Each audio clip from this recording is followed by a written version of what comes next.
பாத்தீங்கன்னா நம்ம டெடிக்கு இந்த ஃபேவரட் பொம்மை இருக்கு. அந்த பொம்மையில சத்தம் வராது. இதுதான் சத்தம் வருது. சத்தம் வராத கோழியும் சத்தம் வர கோழிக்கு எப்படி ரியாக்ஷன் பண்றாங்க நீங்களே பாருங்க. ஃபர்ஸ்ட் பாருங்க, எதுவுமே பண்ணல. சத்தம் வர கோழி பண்ணலாம்.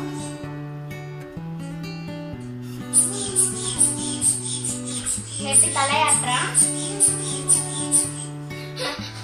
வேணுமா உனக்கு?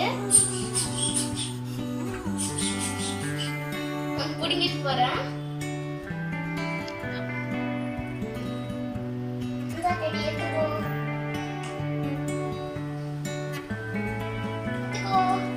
அங்க ஓடி போயிட்டான்.